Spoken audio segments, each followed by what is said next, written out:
अगर आपने NTA UGC net 2020 का एग्जाम दिया है तो अनअकैडमी आप लोगों के लिए कंप्लीट पेपर एनालिसिस सीरीज लेके आ रही है। ये जो सीरीज है अनअकैडमी के टॉप एजुकेटर नवदीप कौर के जरिए ली जाएगी।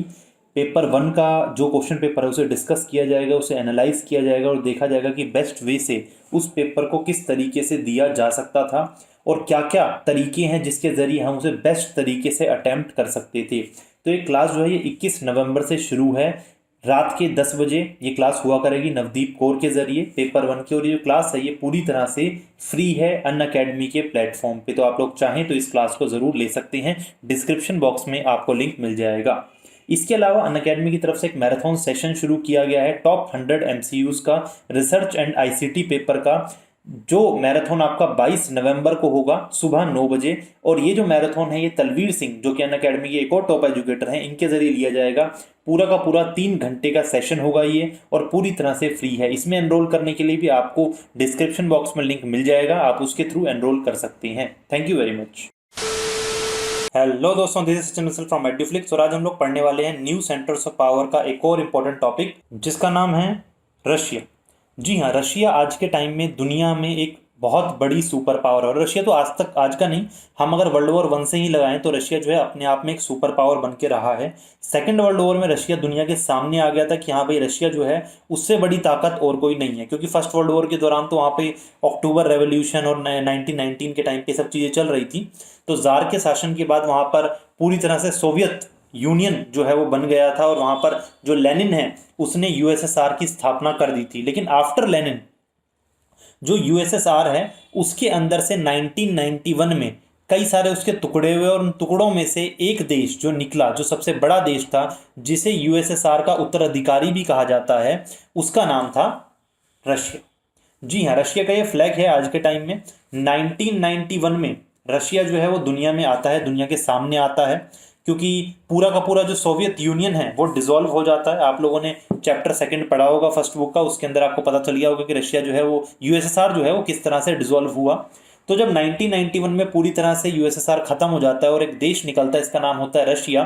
तो उसके बाद से भी अगर हम बात करें तो दुनिया में आज के टाइम में भी अगर हम बात करते हैं कि अमेरिका से कोई लड़ने की हैसियत रखता है वो तो रशिया है।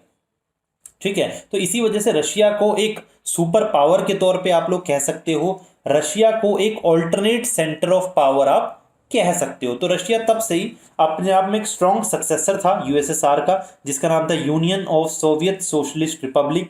रशिया की अगर हम आज के टाइम में बात करें तो रशिया की जो जीडीपी है फिलहाल 11वें नंबर पे है पूरी दुनिया में। रशिया जो है उसके पास अपना काफ़ी मिनरल का रिजर्व है, नेचुरल रिसोर्सेज का रिजर्व है, गैसेस का रिजर्व है, जिसकी वजह से इसे किसी और पे ज़्यादा डिपेंडेंट होने की ज़रूरत नहीं पड़ती और अपने आप में एक पावरफुल कंट्री है ये पूरे ग्लोबल वर्ल्ड में, और दूसरे देशों को भी ये जो चीज़ें चाहिए होती हैं वो प्रोवाइड करता है। इसके अलावा रशिया जो है वो एक न्यूक्लियर स्टेट भी है, क्योंकि रशिया के पास न्यूक्लियर बॉम्ब है, राइट। तो न्यूक्लियर वेपन्स भी हैं इसके पास। और रशिया जो है वो यूएन सिक्योरिटी के अंदर P5 का मेंबर भी है। आपको पता होगा यूएन सिक्योरिटी काउंसिल जो है उसके अंदर टोटल 5 मेंबर हैं जिनके पास न्यूक्लियर पावर है, उन पांचों के पास ही है। और वो जो पांचों के पांचों हैं वो विटो पावर रखते हैं यूएन सिक्योरिटी काउंसिल में।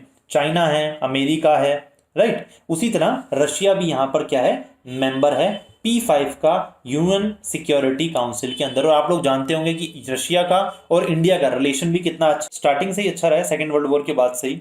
तो दोनों का रिलेशन हमेशा से अच्छा रहा है। इंडिया को सोवियत यूनियन ने बहुत बार मदद की और रशिया बनने के बाद 1991 के बाद भी जो रशिया है और इंडिया है दोनों के संबंध बहुत अच्छे रहे हैं। कई तरह के जो व्यापार समझौते हैं दोनों देश टाइम टू टाइम करते रहते हैं। फिलहाल रशिया के जो प्रेसिडेंट हैं उनका नाम है व्लादिमीर पुतिन।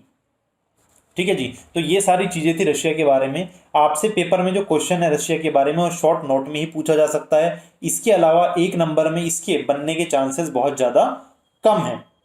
तो शॉर्ट नोट में भी ज़्यादा से ज़्यादा 3 नंबर का, जितनी मेरी प्रोडक्शन है 3 नंबर से ऊपर ये क्वेश्चन आपसे पूछा नहीं जाएगा। तो आई होप आप लोगों को टॉपिक पूरी तरह समझ में आ गया होगा। अगर फिर भी ये टॉपिक क्लियर नहीं हुआ तो आप लोग मुझे कमेंट सेक्शन में लिख के बता सकते हैं, मैं ट्राई करूंगा कि इसे और बेहतर एक्सप्लेन किया जा सके। Thank you very much.